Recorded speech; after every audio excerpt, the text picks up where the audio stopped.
Hi, I'm Bob Gimlin, and before I get started with this video, unfortunately I have some regrettable news to share. A few weeks ago, my illustrator Fred Dunn was diagnosed with pancreatic cancer, stage 4. Fred is understandably not feeling up to drawing at the moment, so I'm going to be using various illustrators until I find a good fit, although I will always have an order on my desk, waiting for Fred. So please keep a kind and hopeful thought in your heart. I know I will. And I firmly refuse to ever use AI. Anyway, this video is about a viewer submission. It reads, "Hello, my name is Jay, and I have lived in the same home in Georgia since 2001, and I have seen something most peculiar. A few things, actually. It was October 15th, 2020, and I was sitting in my living room when my dog, who was outside, began to scratch at the front door, asking to come inside. She is a beagle of advancing age, and small, even for her breed. The top of her head is a hand short of my knee, so she is not a large dog by any means, but she's never been intimidated by animals. I did not let her in. Rather, I accompanied her outside on the porch, and immediately upon opening the door, a strange odor filled the air. It was a foreign smell to me, and I have little to compare it to, but it wasn't horrible, nor was it pleasant. If I had to describe it, I'd say it was a smoky smell, like smoldering wet leaves. Smoky, but also musty and moldy. But that only constituted a fraction of the smell. I can't really describe it further, other than that it was pungent, but not intolerable. The neighbors' dogs were barking, specifically the ones to the south, which were a little over half a mile away. It was very out of character of my beagle for her to want to come inside, rather than join in the chorus. Being a beagle, barking seems to be her true passion. I stayed out there, surveying the area.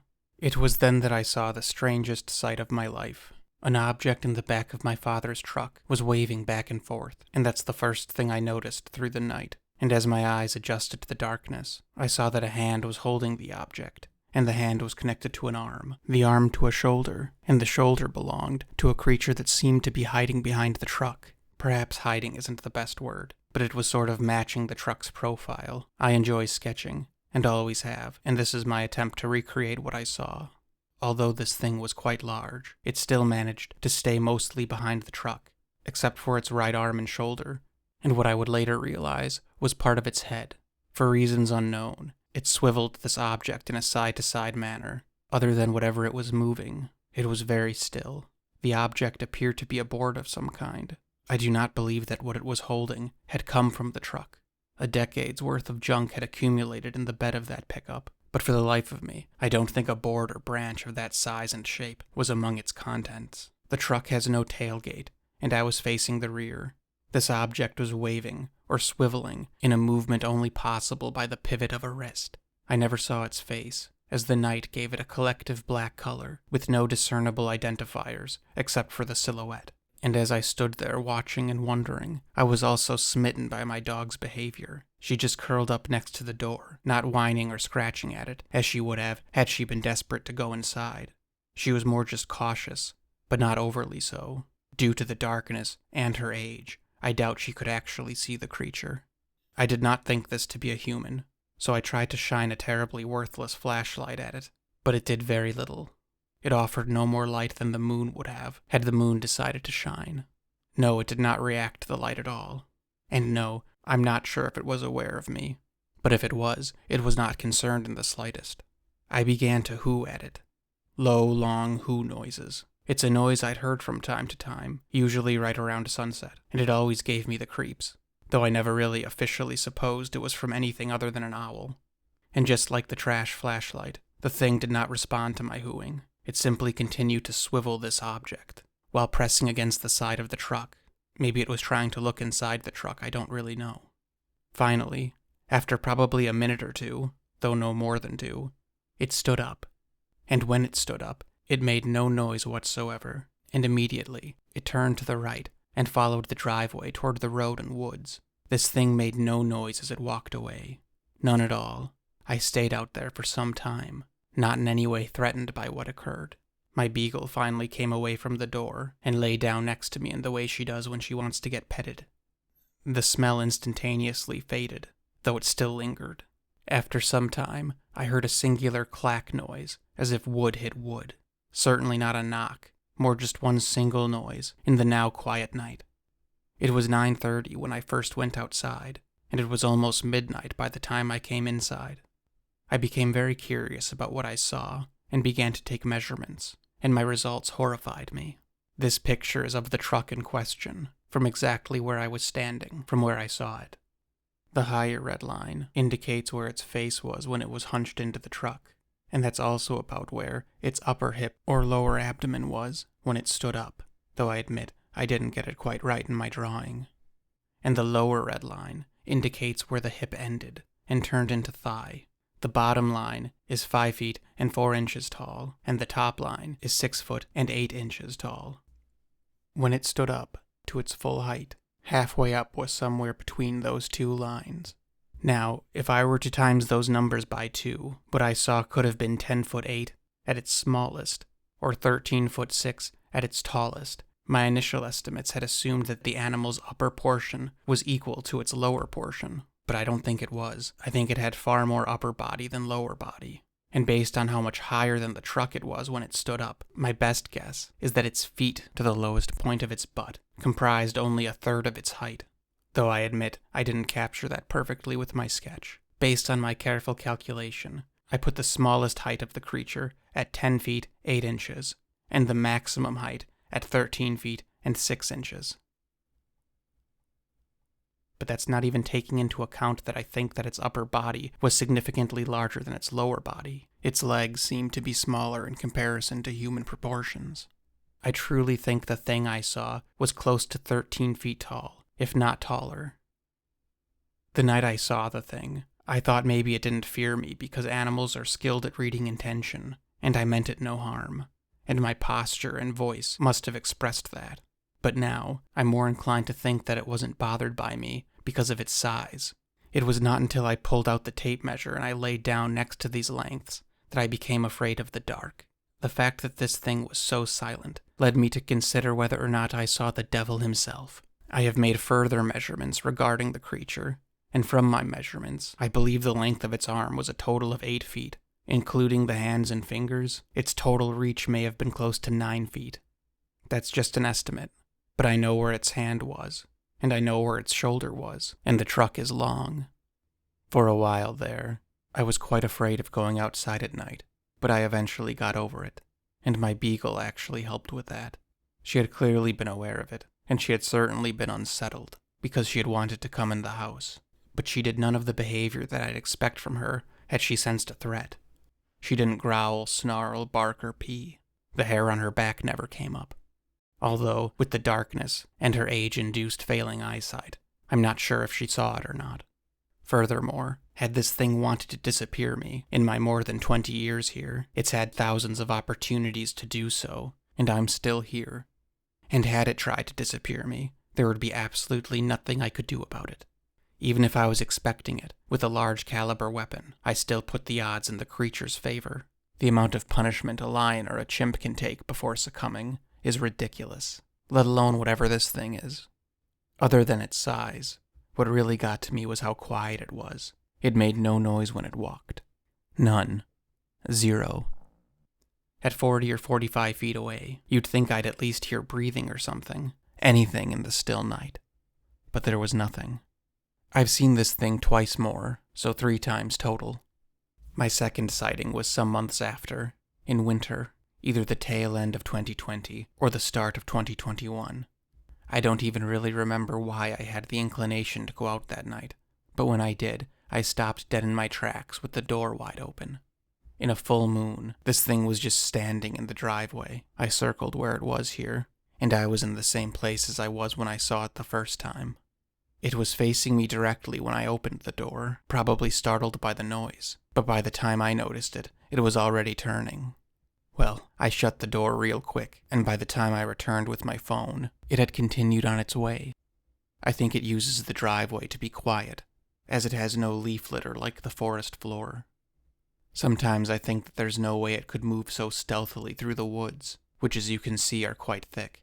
But then again, I've read about plenty of aggressive encounters with bear and moose by people who had no idea that there was an animal at all, until it was on top of them. And what I've seen 3 times is very comparable in size to a moose.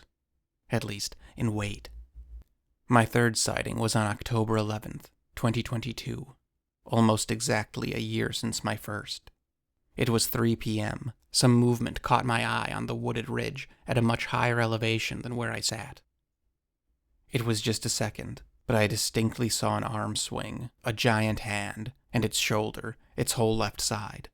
The sun reflected its fur, and it was precisely the color of a chestnut, either dark red or brown. It made noise in the dense woods. I believe that's why I looked up there in the first place. Its shoulders moved through the branches, but I don't recall footfalls. It was a breezy day that did not possess the quiet of a noiseless night. The sighting lasted only a second or 2, but in some ways it was clearer than the other sightings, which lasted longer but were at night. There were 2 things worth noting about this sighting. Large wild rabbits shelter up there, and I can see them through patches in the trees pretty well. This thing's hand was comparable to the size of a large rabbit, fisted or closed as it was. And second, work had ended early that day due to some kind of accident. Every other day, I wouldn't have been home for another 6 or 7 hours. I don't know if that's relevant, but I feel like it is.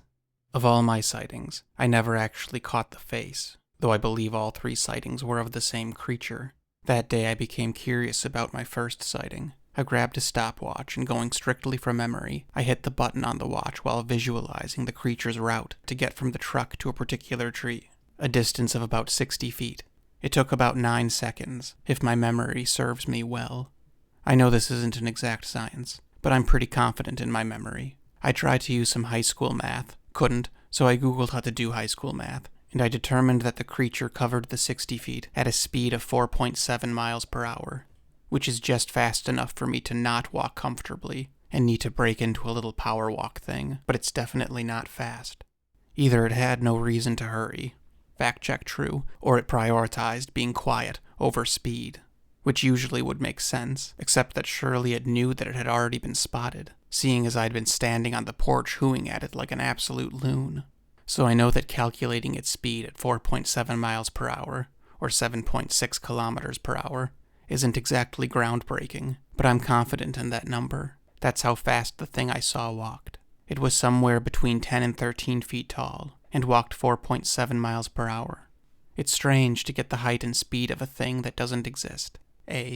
Since my first sighting in October of 2020, I've only had 1 encounter that did not include a visual. It was between my first and second sighting. I was taking a bag of trash to the trash can outside, when I heard a version of what has come to be known as samurai chatter. Clear as day. Loud. It was dusk. I do believe the chatter intentionally occurred as a response to me opening the back door. I dropped the trash bag and backed right up inside. I didn't turn around, just went in reverse. Yes, the trash was still there the next day, undisturbed. It is extremely unnerving to have your neck of the woods, a place that you've been comfortable for years, suddenly become a dark and mysterious place. As far as feeling nervous, or the feeling of being watched, or that of a presence, I mean, it's hard to say, honestly, if there's any of that. I think it's just a natural response to what I saw. No, I don't think I'm being watched or played with or toyed with. I think I just happen to be in close proximity to where these things are. And all in all, I think they're pretty decent neighbors, all things considered. Being startled by them once or twice a year is not enough for me to bother them, and that's just how I am, and how I was raised. Needless to say, I'm glad I don't fear the thing anymore. But how people go looking for them is absolute insanity, and pardon my language, requires not being a wuss, which apparently I am, because I'm not going out after these things, nor would I invite anyone else to. I think a researcher would at best find nothing, or at worst, find nothing and turn it into something. But I, for one, do not want to take action to break what is obviously an unspoken truce. They've done me no wrong, and believe me, they could. So I'd like to keep it that way. Stay safe, and don't let the world drag you down. Jay. Okay, hi, back to me. So there was indeed an ape this large, not so long ago. Probably more than one species. Of course it wasn't bipedal, but a lot can happen quickly concerning us and our ilk. so it is said. I often wonder why grizzly bears never took hold east of the Mississippi. It seems that they briefly inhabited the Great Lakes area after the last glacial melt some 10,000 years ago, but were long gone by the time Europeans arrived. Lewis and Clark didn't see one until they were in what is now North Dakota. I've heard people say grizzlies never came east because there was no salmon run on the East Coast, which is silly, of course, though admittedly, now the Atlantic salmon runs are limited to Maine and New Hampshire. It is rather curious that grizzlies could be found in Mexico, and not just the northern bits of Mexico, but almost as far south as Guadalajara, and that's not even so long ago. They were up and about as recently as the 1960s, and there are still sightings today, but that's a whole nother story. Anyway, it seems strange to me that grizzlies could get so far south, yet not east.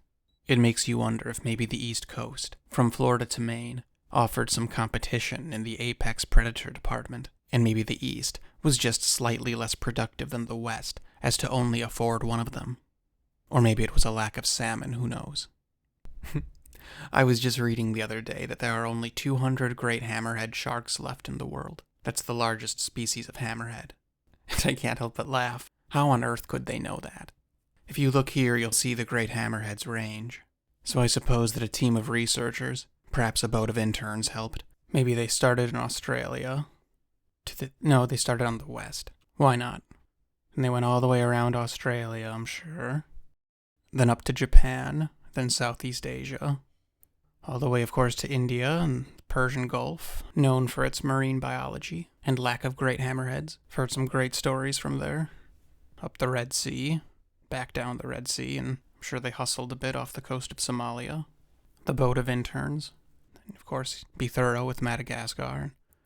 They didn't see a single one from the eastern side of South Africa all the way to, what is that, Angola or the Congo or something?